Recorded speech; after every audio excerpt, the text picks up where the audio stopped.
Hey everybody, it's Cassie from the Children's Department with another fun-sized story time. Today I am going to be sharing with you The Monster Who Lost His Mien.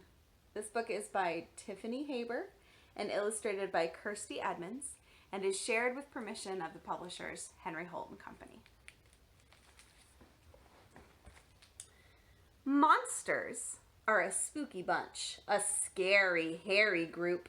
They run in packs, leave giant tracks, and dine on eyeball soup. Mean, observant, noisy, super strong, and tough to please.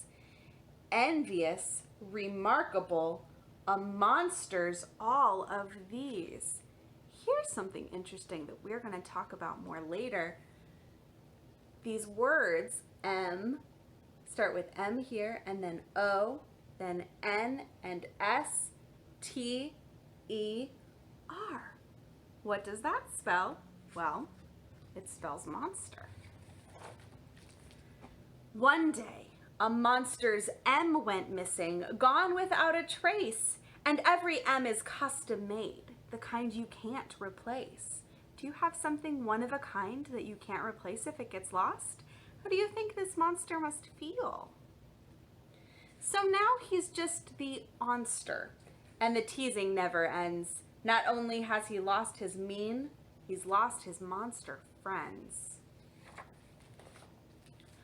Boom, boom, crunch, crunch. The onster sits alone for lunch.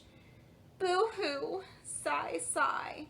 The onster's sad and starts to cry. What would you do if you were eating lunch and you saw one of your classmates alone and crying? Would you go and talk to them and try and help? I hope you would. Not like these monsters. I'm nothing since I lost my mien, he sobs into his stew. I've got to find that M or else it's bye-bye, monster crew. The onster tears through all his sheets and peeks beneath his bed, explores around the playground and picks apart his shed. He empties every garbage can in all of Monsterwood. He even checks the engine under every monster's hood. Have you ever lost something? Do you look this hard to try and find it? You must really want that M back. Nothing, nada, not a trace. He hangs his hairy head. Without my M, I'm not myself. I'm something else instead. He can't be mean to human kids, so why not help with chores? Sweeping, heaping, light housekeeping, or organizing drawers. He joins in all their soccer games and rules at basketball. He doesn't seem to miss that missing M so much at all. I'm having tons of fun, he laughs, returning from a swim. But then he hears some other monsters making fun of him. The onster feels embarrassed. He sees their point of view. I really need to stop this stuff and do what monsters do. Now, do real friends make fun of you if you're having a good time and having fun? I'm not sure they do. Maybe I'll pretend I'm mean. I bet it's not that hard. Perhaps I'll pull the flowers out of Mrs. Power's yard. He stares at all the roses in their stunning shade of red, but just can't bear to harm them, so he waters them instead. The onster thinks, I'll throw some eggs at Mr. Lander's van, but winds up cooking brunch for the entire Lander clan. I'm way too nice without my M. My monster days are through.